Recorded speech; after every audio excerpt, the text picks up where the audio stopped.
Well, I gotta admit, like I listened to the album like at least 3 times today, and like throughout the week a few times, and like I only have one critique, if I may. Yeah, it's too short. It's too short. Oh, honestly, I'm the same way, man. If we could have. Welcome back to a brand new episode of Innersleeve, the podcast taking a behind-the-scenes look at all things music. I'm Cassius Morris, my co-host Joe Pacheco joining me on the line. What's up, Joe? What do you think I'm going to say? Either the weather or not too much. There's one of two options, but hey, I mean, we have limited responses. Yeah, no. Today was the weather because, as yourself, being Canadian, and this is the reason why we talk about the weather, is because it was beautifully sunny, no more snow in sight, and then we wake up today and there's like a mountain of snow, which is like rare for mid-April, but it happens here, you know? So indecisive. It's like we wake up in the morning and look out the window to decide how our day is going to go and what our plans are going to be. We can't decide the night before. That would be outlandish here in Canada. Plus, I spent the entire weekend getting rid of all the winter stuff around the house and the car, put on the summer tires, and then boom, you wake up to this kind of stuff. That's why we talk about the weather so much. It's because it's every day. You just never know. These are the facts. Happy Easter, though. It was just Easter weekend, and we hope everybody out in the audience had a good Easter, whether you celebrate or not. It's still a good time to connect with family. And a quick heads up off the top as well. If you enjoy the content you've been seeing right here on the channel, please make sure to click subscribe on the platform of your choice, whether it's YouTube, Apple Podcasts, Spotify. We're also available as an audio podcast to listen to on the go. So make sure to check in with us with the subscribe and, of course, a review if you're enjoying the content that we're putting out. Today's guests on the show are Commandeer. We have Sheila and Adam from Toronto, Ontario, and they're a brother-sister musical group, which is awesome. Really, really good fusion of different types of music. It's almost hard, Joe, I think, to put our finger on the exact type, but I think that's what we like here on the show, too. Yeah, I think like the overarching theme, what they sound like is very 80s, but...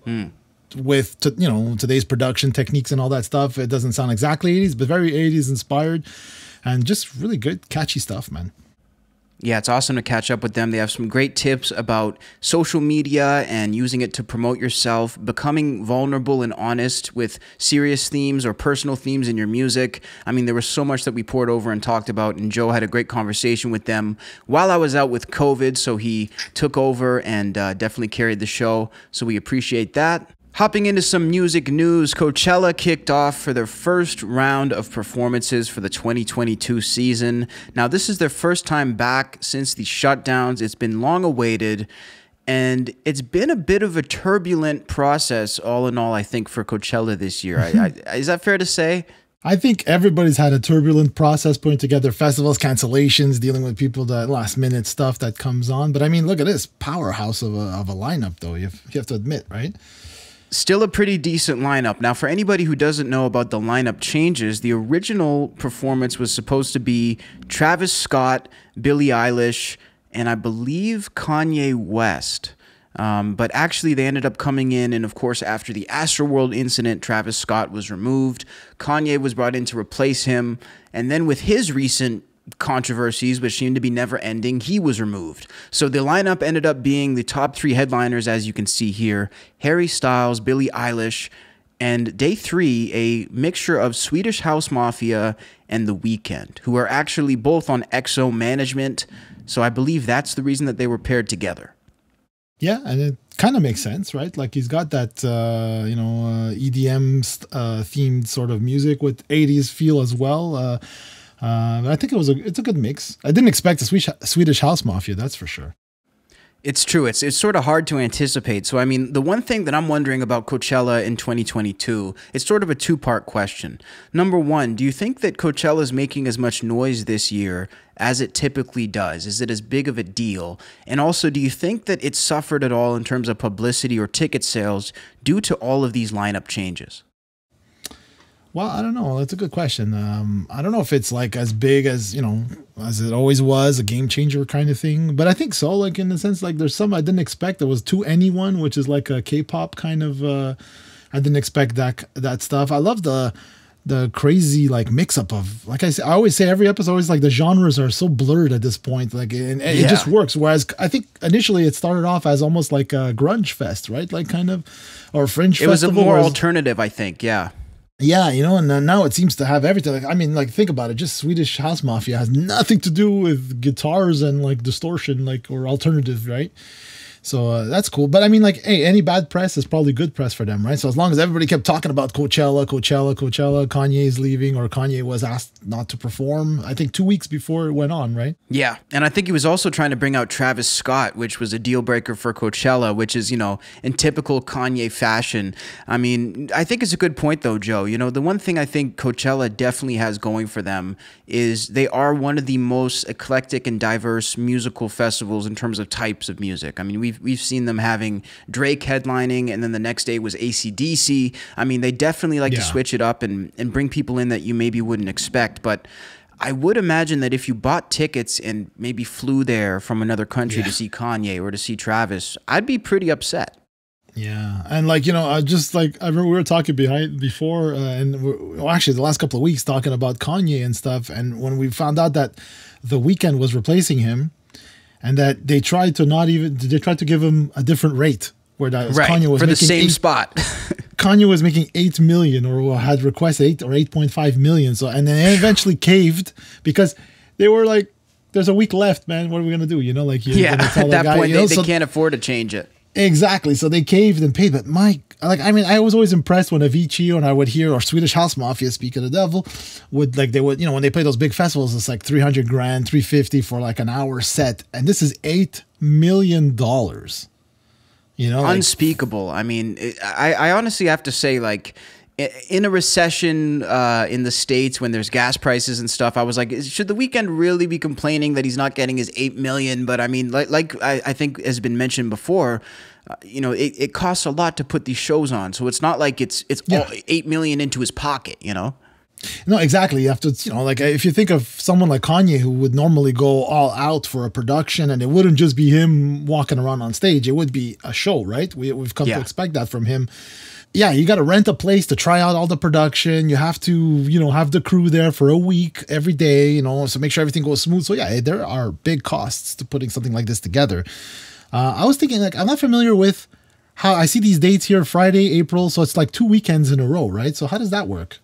Yeah, so I guess the Coachella trademark, so to speak, and I think it's been going for a while now, is they do the first weekend, and then the next weekend they basically have a repeat, just in case anybody missed it. Now, definitely not something that's standard when it comes to festivals, but maybe kind of cool if you couldn't get to the first weekend. Yeah, that's it, right? And like, is it exactly the same thing the next weekend? As far as I understand, but I'm sure that they probably throw in some curveballs in terms of the songs they do, but in terms of the artists, yeah, it's the exact same. Which, I mean, again, I can only see a benefit for that for if it's a different crowd. In terms of going to see the same thing again, I'm not sure if I would go for that, but maybe they just really love Coachella, those people. Well, yeah, right. It's been 2 years. We have had nothing to do, you know, now you have a show coming up here. Is there anyone, I'm just looking very quickly at all of these names. Is there anyone you would be like, damn, I wish I could have seen that? Well, I think 21 Savage always puts on an exceptionally good show. He was up there with Metro Boomin. You know, The Weeknd I always enjoy. I've got to see him live 2 times now, and you know, he's always just, I think, one of the best live singers that you could go see. But just a quick shout out, since we're on it, to an artist from Nanaimo, BC, Whipped Cream. She's a DJ who's been coming up and really making waves, and she actually did her first Coachella set this year. So shout out to Whipped Cream and all the BC artists out there as well. How about you, Joe? For me, it was just like, I'm looking here and right away, King Gizzard and the Lizard Wizard. It's like, my God, I would have loved to have seen them, you know. I missed them in Montreal, maybe pre-COVID days. So I hope they'll come back. Caribou is pretty cool. And yes. Coffee's a good artist as well. I can see that down there. Some of the favorites of the first week appeared to be unanimously Megan Thee Stallion, was somebody who I saw named over and over again. Okay. Definitely an artist who's just really killing it with the branding. She has like her own language for her fans to speak, and she has all this stuff, so she's killing it. Harry Styles and Shania Twain was a big highlight as well. That's something I wasn't expecting until I saw this article. Exactly. And I mean, it is cool, but part of me is scratching my head because I'm thinking, okay, some people bought tickets from other countries to literally go crazy at Travis Scott. I hope they weren't disappointed by Shania Twain, you know? But it is still cool if you love music. Well, I'd be disappointed. I mean, if I came to see Travis Scott, it's not like it's like an equivalent replacement. It's a completely different thing, you know? Another one I was really surprised at and kind of wish I would have gotten to see was Billie Eilish with Gorrilaz. Yes. Now, this was a surprise, too, which totally was unexpected. And I mean, Billie Eilish, I have to say, between wearing the Taylor Hawkins shirt and some of the different statements I've seen her make, she seems to have a pretty good appreciation for, you know, music before her time and also of other genres, too. True, except for that time when she was on Kimmel and didn't know who Van Halen was. And everybody, okay. That's a big hole in my story there.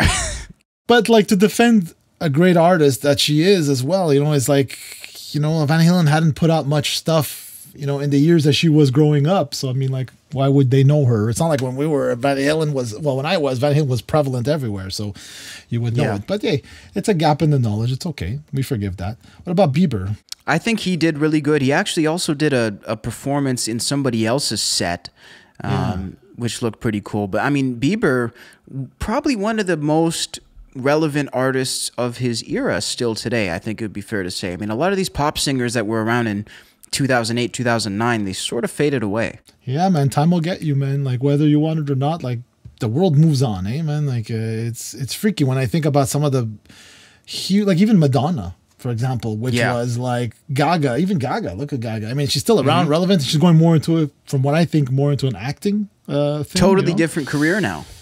Yeah, that's it. You know, and that's what I find a lot of these, when you get to that level, back then there was really no room, nowhere else to go, right? You were just big and then you would come back down if it didn't work out. But now it's like with Kanye or Jay-Z or Puff, it's like, oh, now they become entrepreneurs or they go into acting and they do other things, which I think is pretty cool. Well, it's really interesting how it's opened up so much. You know, there's options. And I mean, I think some of these guys could probably retire just off their businesses that they've launched from being known in music. So, I mean, it's definitely a different time. Speaking of rap stars turned moguls, Snoop Dogg is still in the business of Death Row Records. Now, for anybody who missed it, he acquired his former record label. The rights are now owned by him rather than Suge Knight. And Snoop has made an interesting decision with the label, I think, Joe.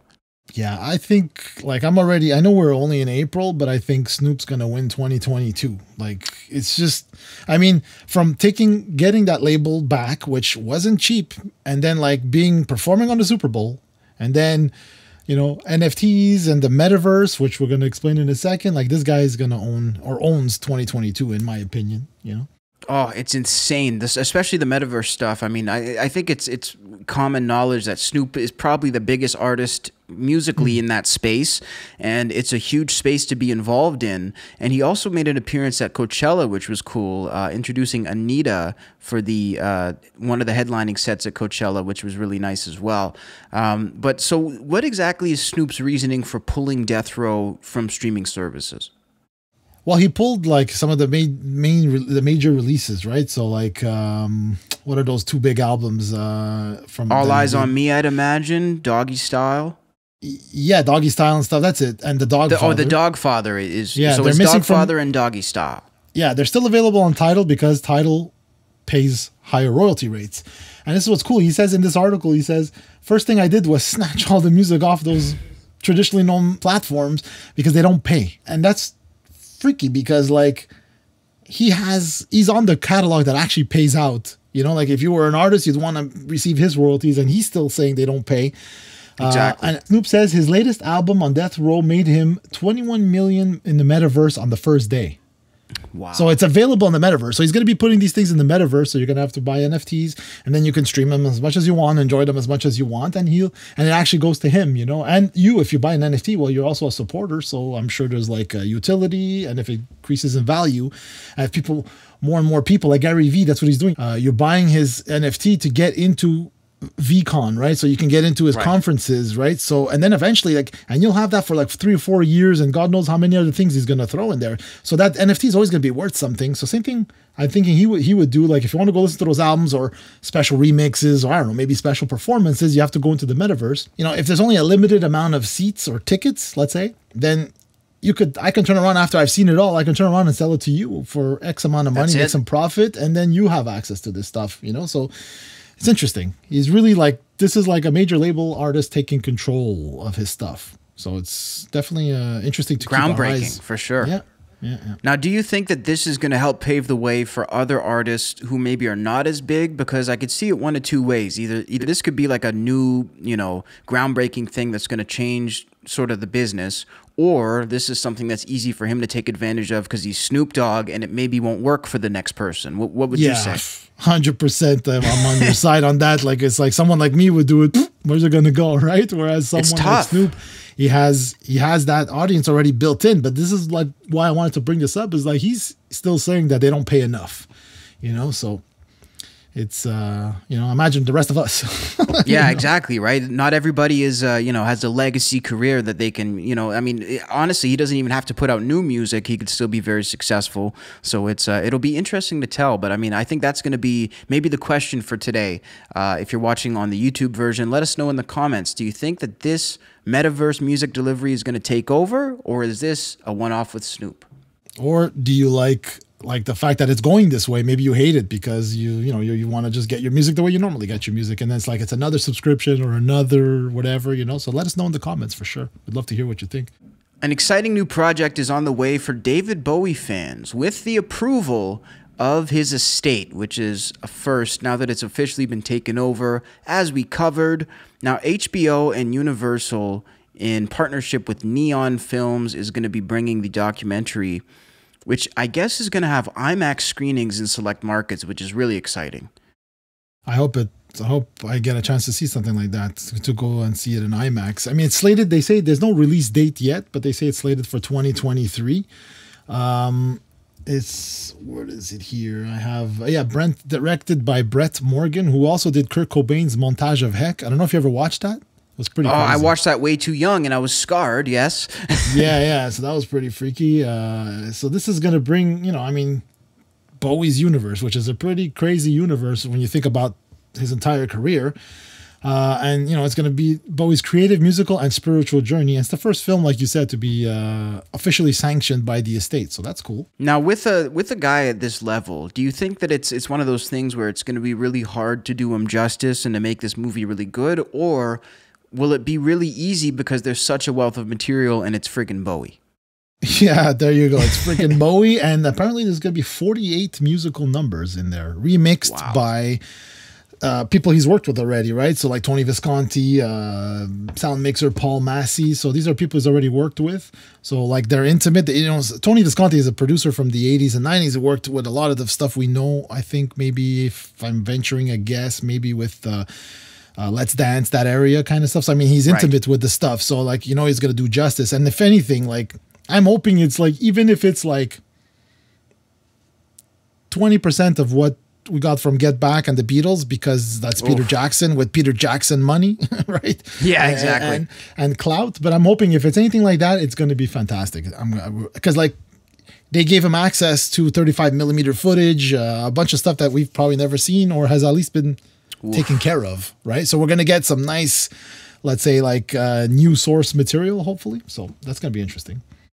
It's so exciting. I think Bowie, definitely one of the artists that not only for his musical innovation needs to be, you know, remembered, but just his ideologies, his philosophies, and just sort of the way he handled himself. I think people can learn a lot from just in general as well. So definitely very excited to be seeing this. Yeah. Plus, I mean, Bowie's an artist that's like taken so many chances, and one of the rare artists that from one album to the next can just flip on his audience, and he might alienate some, but the majority are still there, and they've been accustomed to the whole evolution of Bowie.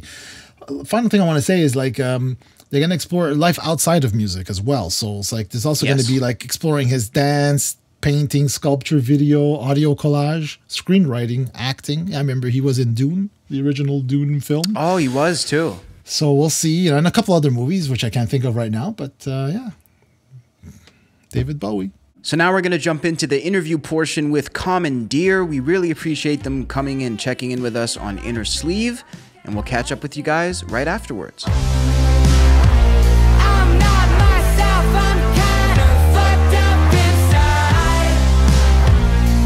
Did you know you live with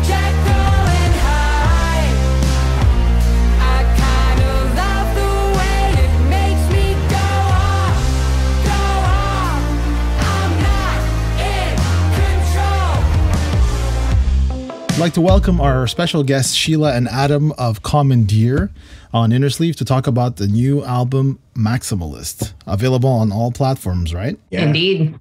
So welcome. Welcome to Innersleeve. Thanks, man. Thanks for having us. Where are you guys calling in from? Toronto. Yeah, we're in Toronto. We're at home right now. We live in the same spot. It's like 2 separate apartments, but one house, which really was ideal getting through COVID and not fucking ending it all. So some separation, right?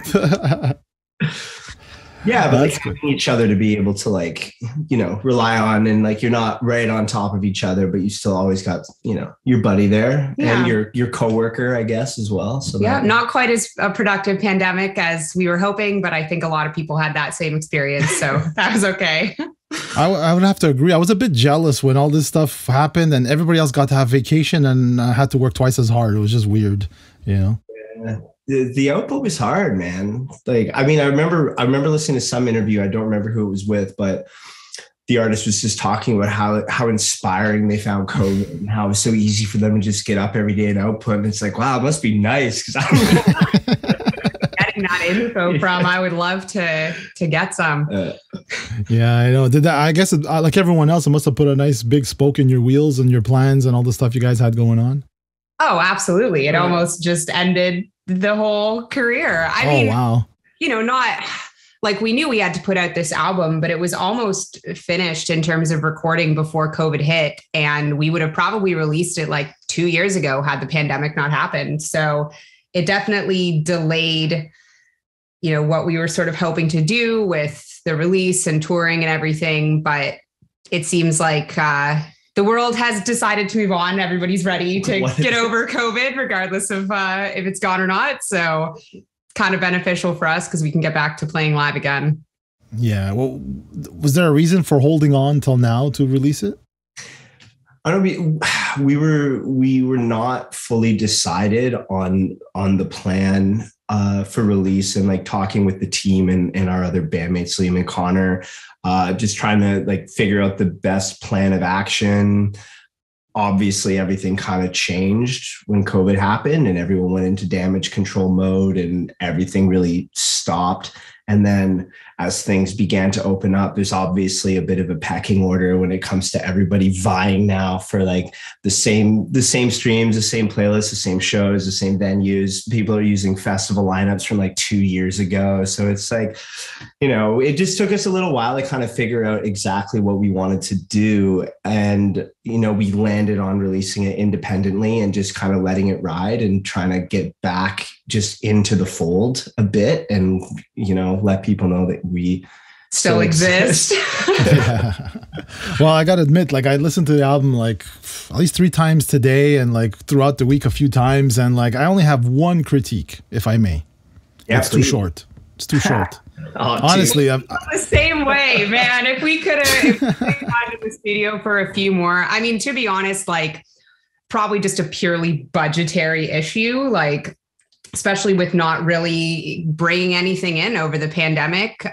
We had to make sure that we were able to still have those resources for the marketing and for the release. But we do have, loads of demos that we worked on over the pandemic. We've got some new stuff that we've been working on quite recently as well. So more music will be coming hopefully very soon. Which makes it sound like we were productive, but we could have been way more productive. Like, I feel you. About Maximalist, the album, right? Like, so on your press release, it's written, contrary to past releases, a lot of the themes come from anger and rather than joy and optimism.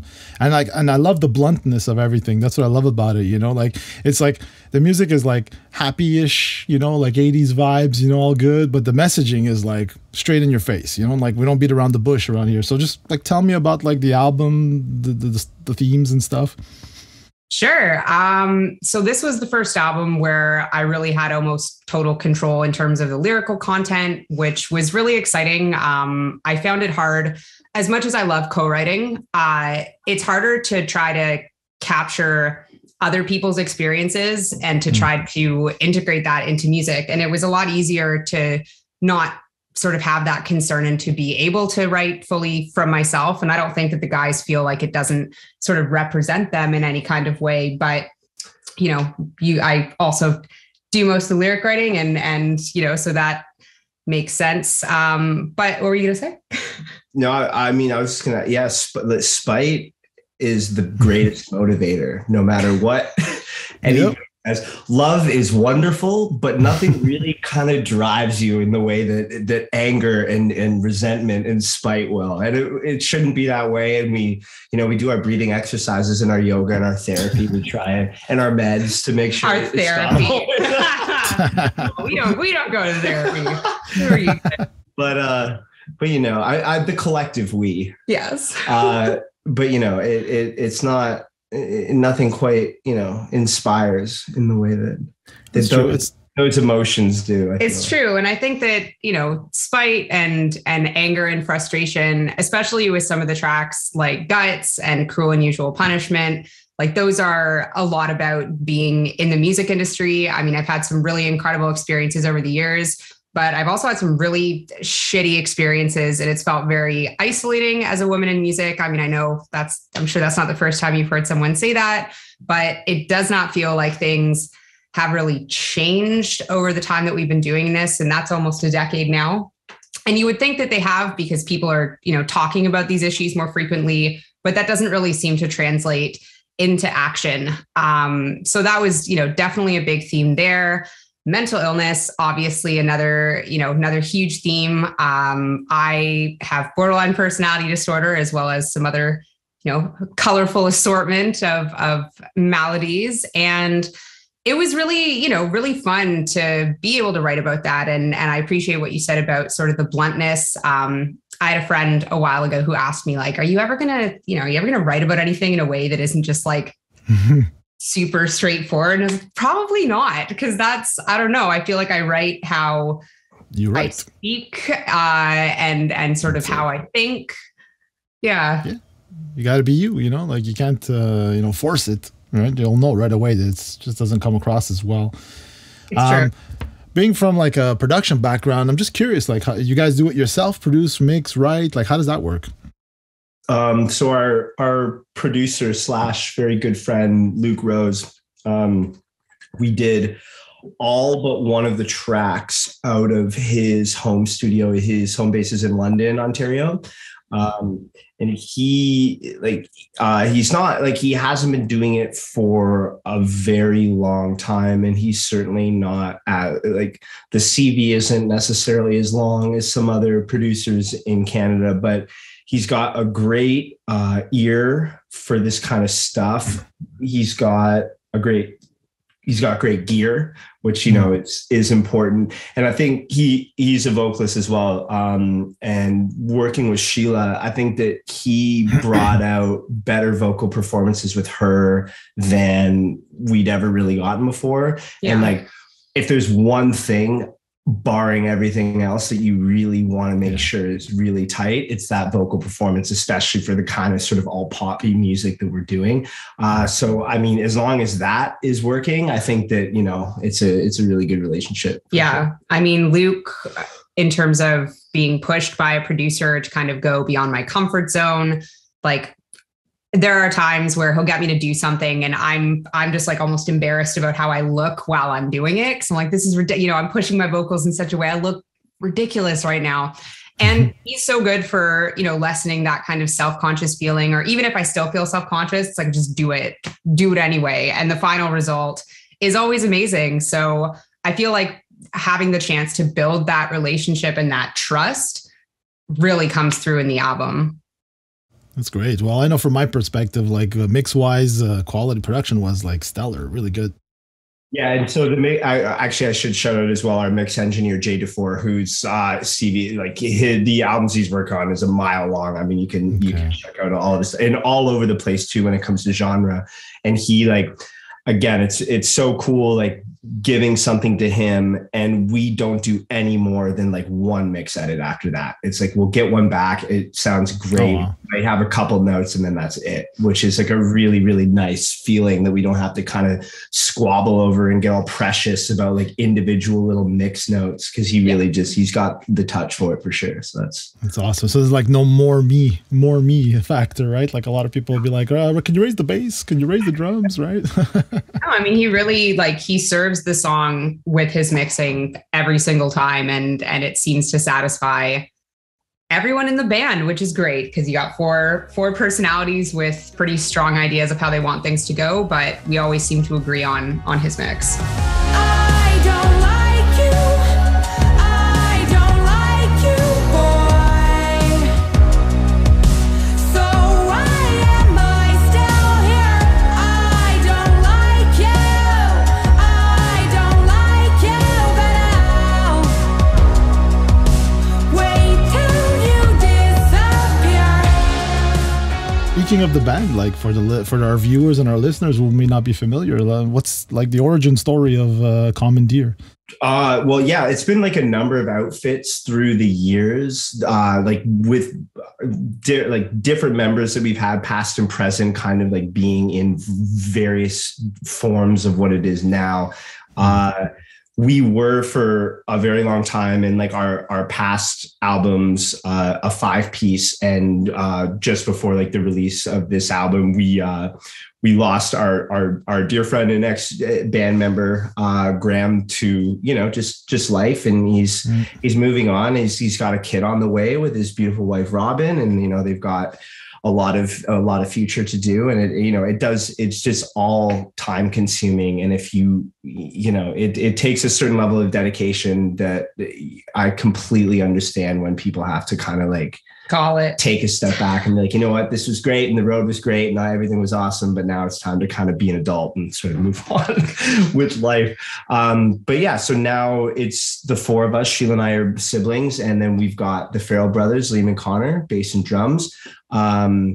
Which obviously there's pros and cons when it comes to being the sibling band thing, as we've talked about many times before. But you're super close, but every single interaction is like steeped in every single other interaction that you've ever had with that person. But yeah, and like we had some really rough years with it, and I think at this point in time, the band dynamic is in a really good place. I think that we're all we are moving in the same direction when it comes to our sound, what we're trying to create, but then also personally, like our interpersonal relationships, I think are in a really good place, which is really difficult to say sometimes. It's super important. Yeah. People don't realize, I always say this, people don't realize what it takes like to really go for it, like the sacrifices you have to make, like you said, your friend has a kid, a family on the way and stuff. If you have to make that sacrifice of like, no, I'm not going to be there if you're going to really go in 100% and tour and do all that craziness. It's not as glamorous as everybody sort of thinks, at the end of the day. Oh, there's no glamour. I'll tell you when the glamour comes. Yeah. Yeah, let me know. I'd love to see it, Are you all like co-writers? Like, does everybody, like drums and everybody sort of has input? Yeah. We like every song is a little different in regards to how they come about, but in regards to like the division of the band, which is something that often, is not talked about, but it's just 25% each across the board. And I think that there's a lot of pros to doing it like that, with being able to more often than not leave ego at the door, and you don't have to necessarily worry about a credit, and you can again just try your best to serve a song. And I think ultimately the end of it, and we haven't always wrote like this, we haven't always felt this way, but I think that doing things to serve the song is something that we are all really trying our best to do, like both with this album and the demos and things that we've been writing since. I find that's a good approach. Like, I've been in the same situation in the past where it's like, let's just split it equally. And this way, like, there's no arguments, no worries of someone's going to get more or less. And, and you avoid a lot of baggage with that. Yeah, it would change the dynamic for sure. I think that that's something that gets complicated in a lot of bands. And I think at the very least for us, like Adam said, I think it kind of works to mitigate ego. And I think that it gives an opportunity for, everybody to really contribute equally, and to feel like even if your ideas aren't included, at least they were considered. And like about the creative process, like how does that, like what sparks a song, or how do you guys work? Send each other files, jam room? All of the above. I mean, certain things like, I've written sort of the structure of full songs on my own and then brought it to the band. We've had songs that came out of you guys getting loaded and just like putting a phone in the middle of the room and noodling around for 5 hours at a time and then picking out like 30 seconds of gold from that. All over the place. I think that the song, which has, you know, such a fun part of our process, I think that it has been so different from song to song. Yeah. Like I think like coming from like my background, you know, many years ago now, but I came from a pretty traditional like classical background. I grew up playing cello. And there's like something I found it very difficult, I think, for a long time to really incorporate the jam spirit. And I'm much more of like meticulous, like sit at home, work out the parts, like here's why they work this way, and then play them the same fucking way every single time. And I like through the years, we found a really nice sort of fusion of how to like meld those two things. Like Liam and Connor coming from a very kind of punk and rock background, and like having the jam philosophy like very ingrained in the way they go about doing things. And COVID obviously kind of changed everything for everyone with how you were writing. So that at that point in time, we were definitely sharing a lot more files. Like where we're at right now, this is basically you can't see any of it, but my studio setup. And so I'll sit here, try my best to piece out a track, and then like I can send it to them, and then they can then give me proper bass, proper drums, and then you can come in and do vocals. And then at that point, strip everything away that doesn't need to be there and try and build back up, if that makes sense. Yeah. Because again, we're pretty much a pop outfit. So you have to try and serve vocals first, like whether you like it or not. And I think that it can get a little cluttered sometimes. So it's really important, again, in serving the song, to be able to like not get too precious about anything once you get vocals and understanding that that is your fundamental, and then like move away and build back up. Yeah. Yeah. Well said. Well said. So I'm just like curious, musical influences, like what got you? What do you guys listen to? What did you grow up listening to? I mean, I couldn't possibly, like, I was listening to Hillary Duff earlier today, full disclosure. Like I'm all over the place. I mean, I grew up listening to a lot of pop, rock, punk, metal, classical, like Adam. I think probably the only genre that I've never gotten super into is like new country. I like old country. Right. And then influences, like with the new album, listening to a lot of artists like Phanogram, Purity Ring, Churches, and then obviously like actual 80s artists, New Order, The Cure. Adam? Yeah, I mean, same, like we share a lot of music in general. I think we have pretty similar musical tastes. Like I probably listen to a little bit more heavy stuff. A lot of like hardcore bands, like Every Time I Die, bands like Acacia Strain, bands like Knocked Loose. Like I enjoy pretty thick music, thrashier stuff too, like Power Trip, or like even like the popular stuff like Turnstile. Like I really listen to a lot of pretty heavy stuff.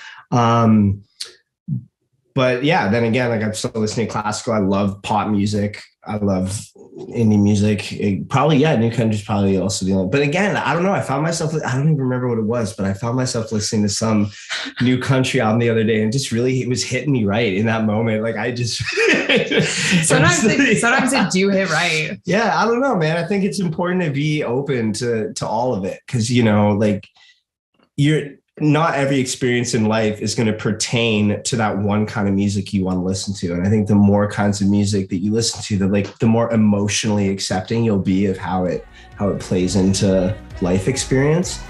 I'm afraid of my mind, not insane, not alright.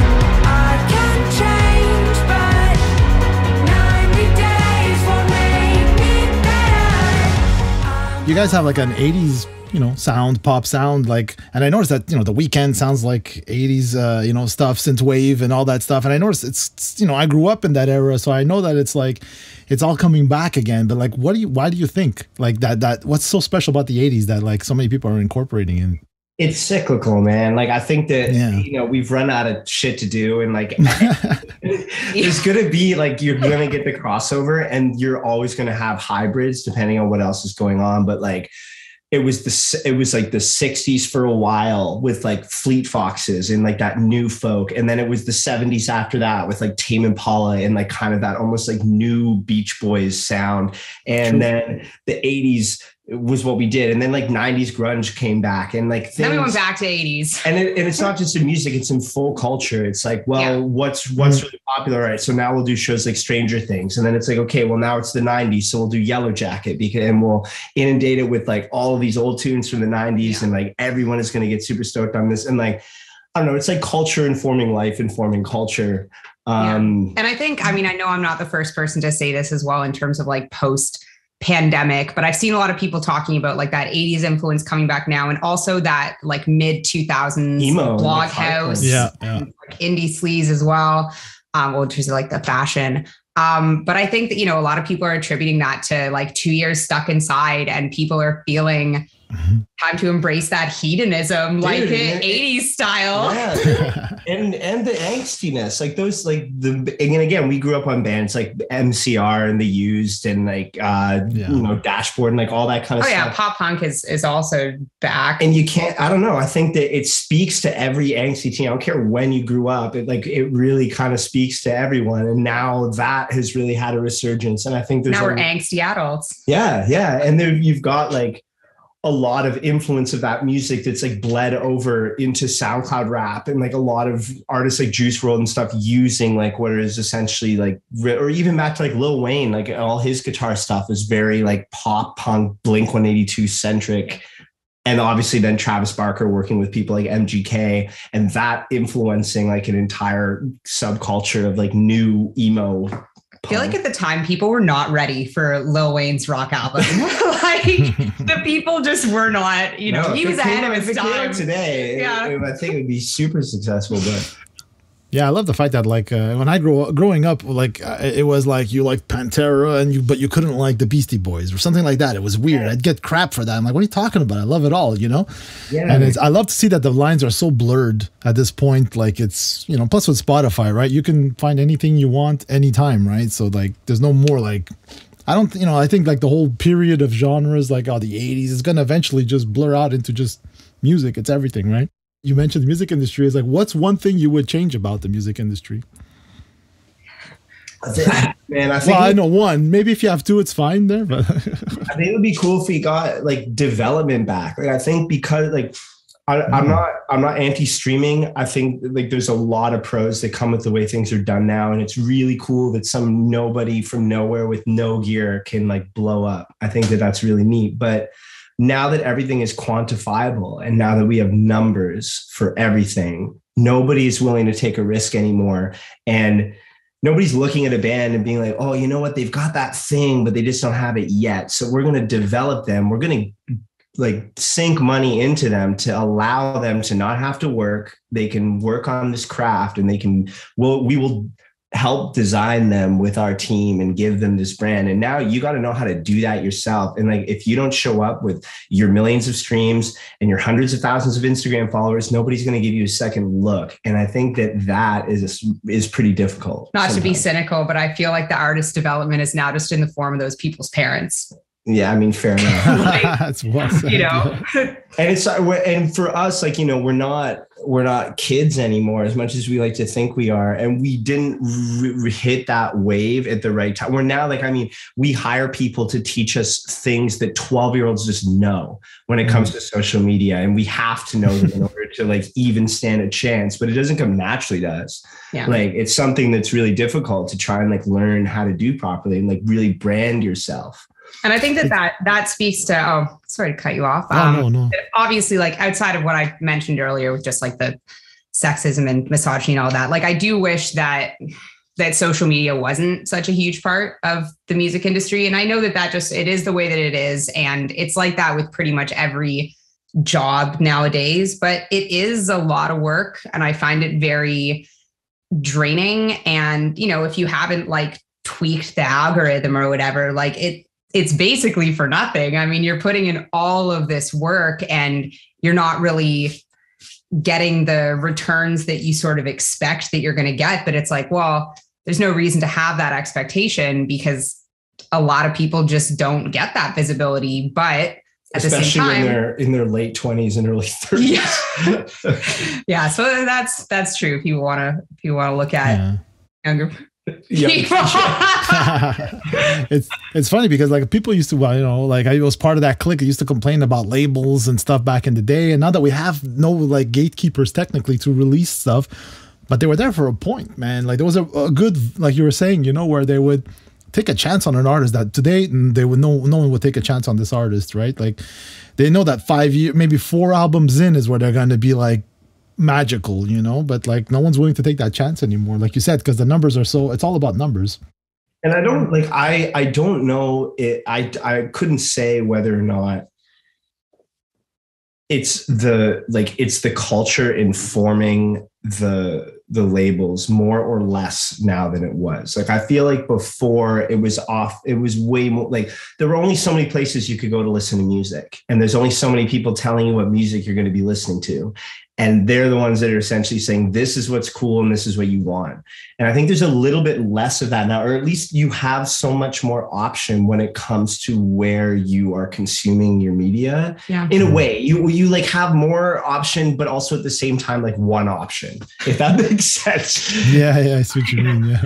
So I don't know. Honestly, like I don't know if it would be better or not. Yeah. I mean, we don't know a lot. We just kind of say things. Yeah, I know, because like social media is a full-time job on its own, like it's like people, I remember growing up telling you all, be a master of one or else you're going to be, a jack of all trades kind of thing. But like, you can't be like that today. You can't just really focus on one thing unless you've got like millions in the bank and you're like, all right, I'll pay somebody to do the rest. You got to hustle, man. You got to have a hustle. And yeah. I think it's the self promotion that's hard. I mean, I think that, I'm a pretty confident person, but I do, you video after video after video and you're like, do people really want to see my stupid fucking face again? Like really? Why?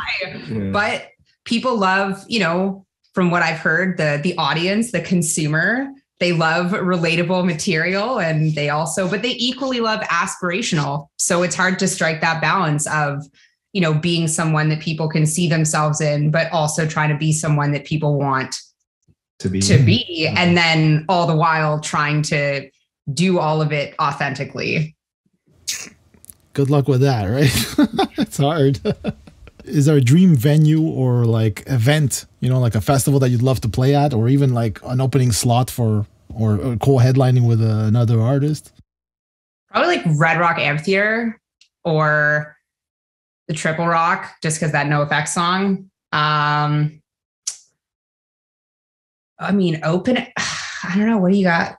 Like logically speaking, based on like, I mean, not to like take your hypothetical and make it all this way, but I mean, based on our sound and like what we do and what I think could be a really good show, if we were able to open for churches, I think that would be fucking awesome. Like, I think that, I mean, that would be the biggest thing for us, obviously, but I think it would make sense. It's not like I'm like, I want Dime to come back and then I want us and Vinny to come back and I want us to open for Pantera, because like as much as like, yeah, I'd be sick, but also it just doesn't make any sense at all. True. Yeah. And it's funny because like Red Rocks comes up a lot. It's one of my personal favorites. And like recently it's been, a few people have said Madison Square Garden, as one of their venues. That'd be pretty sick too. Yeah, of course. Watch Mojo does top tens. That's what they're known for, right? So like, what would you think on our list of top 10 annoyingly catchy songs? What do you think is the top 3 of all time? Like, I mean, it could be anything, right? It could be like something from the 90s, the 70s. On your list. Are they like real songs or like the song that never ends? Okay. Real songs. Here, I'll give you, let's say like number 10 as an idea, or number 9, Thumping there from Chumbawamba. Right. Okay. So like in that vein where it's like, it's annoyingly catchy. Not that annoyingly is like bad for the song, but just like, can't get it out of my head. Earworm. Right. Well, I mean, Seven Nation Army is probably on that list then, because I feel like it's the same thing. It's this hook, and it's been played ad nauseum for years at every sporting event and every arena around the world, nonstop. I'm not saying it's a bad song. I'm just saying that it's an earworm that probably might be on that list. I don't know. Keep guessing if you want. Like, Well, Sail by AWOL Nation comes to mind for me. And maybe that's not annoyingly, I mean, people go hard for AWOL Nation, but like, that song for sure. But oh man, this is very good. We're failing at this assignment. I don't know. I would be bad too, because like you said, as soon as the question is asked, you're like, what? I've never heard a song in my life. Man, it's like icebreaker. But also, if you're locked in, if you've got your icebreaker down, fuck you, dude. Like, okay, well, yeah, we gave you one. Give us maybe a couple more, and then maybe we can fire back at you with another one. Okay, so I'll say like, okay, number 7 here was Meghan Trainor, All About the Bass. Oh, right? okay. Remember that song? Not that treble, that bass. Yeah. So like the top 3 are like, I'm seeing them here, but like they're like, you'll know what they are. Just like right now, it's not coming to you. It's like I Kissed a Girl by Katy Perry, one of them. No. That's good. That's a great song. It is. And Sail is great too, and all the choices are great, but they're not actually on this list. Maybe they were honorable mentions. They'll do a few that are honorable mentions. No, you don't have to pander to us, dude. We suck. All right. No worries. I'm in the same boat as you guys. Like, I'm not the one who comes up with these things, but this is like from I think I checked earlier, was 2016, this list. Okay. So number 3, Barbie Girl by Aqua. Oh. Okay, so Aqua song, like, I mean, any Aqua song really could be, and I love that album. Aqua is awesome. Yeah. But man, they came out with like a. So, okay, Hit Me Baby one more time then. Is Britney on that list? No, it's not on this list. Okay, number 2 would be Eiffel 65, that band with Blue. I'm Blue, dude. Yeah. Yes. Okay. And then number 1 is a fellow Canadian. 2011-ish. Bieber, Baby. No, actually, it's not even on this list. That's a good point. One more. It's a girl. 2011 girl. Call me baby. There you go. Man, she got so good after that, though. Emotion as an album is unbelievable. 2015, one of the greatest albums of that. A and B. That whole both sides of that are so good. The latest Carly Rae. Oh, Dedicated, like side B. Yeah, that is good too. But Emotion, like, I don't know. I think that was really like when she hit her stride. I couldn't tell you if she wrote Call Me Maybe or not, or if that just was like one of those. I don't know. I don't know much of her catalog, but I mean, did it do as well, the album you're mentioning? It was not like, it wasn't given the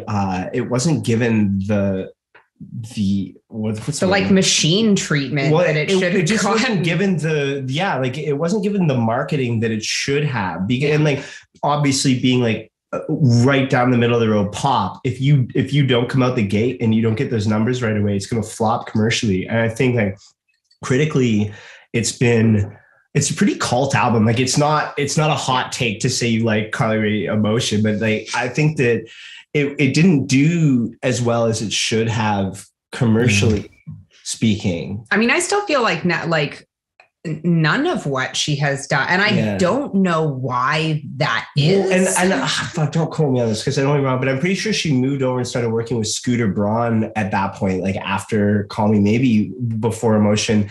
And I don't think that, like, obviously with his client list and everything else, it wasn't given that, like, the treatment that it should have. But what the fuck do I know? I don't know. Yeah, I always wonder. Like, if I was to get a song that just blew up like that, like crazy, I'd be afraid because it's hard to top. So many people have a hard time topping, and it's not even because their music is not as good. What's following up? It's just the audience just like stuck on that song.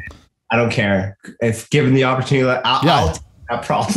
Oh, for sure. Yeah. If you didn't become a musician, what would you be doing? If we weren't, if you weren't like doing music, what would you guys be doing?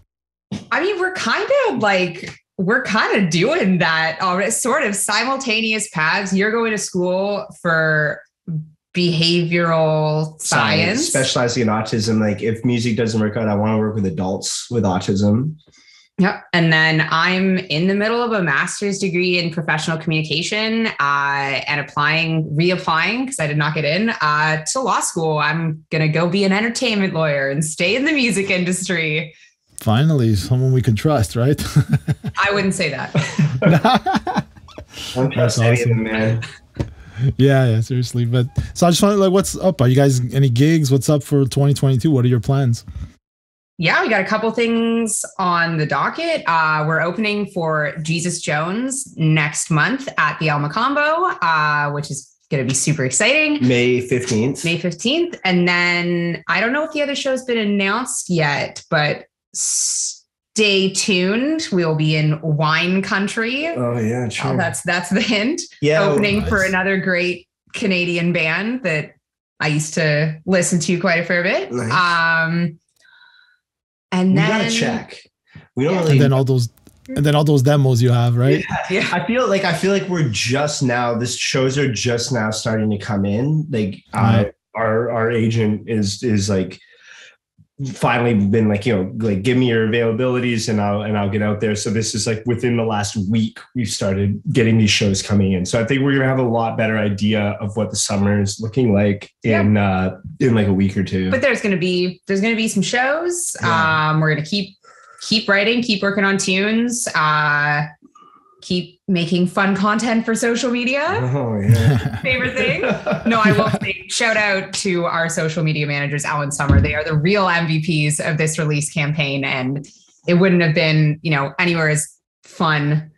Would have just been really stressful without them. So gonna have to figure out, learn social media a little more myself this summer. That'll be a busy band project. Awesome. Well, anyways, thanks for coming on the show. Appreciate you guys taking the time. Yeah, thank you for having us. This was fun. My pleasure. And definitely everybody check out the album by Commandeer, Maximalist, available everywhere. You're not going to regret it. I'm not myself, I'm kinda fucked up inside.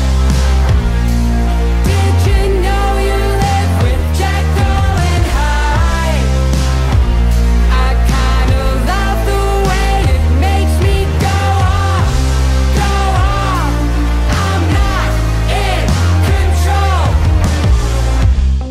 We want to give a huge thank you to Commandeer for joining us on episode number 70 of Innersleeve. If you enjoyed the conversation, make sure to follow them on all of their social media pages and connect with them. Tell them you saw them on the podcast. The links are in the description below.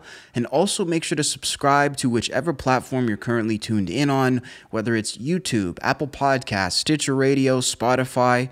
Click that subscribe button and leave a rating or review to let us know how we're doing. I know Joe and I definitely want to know.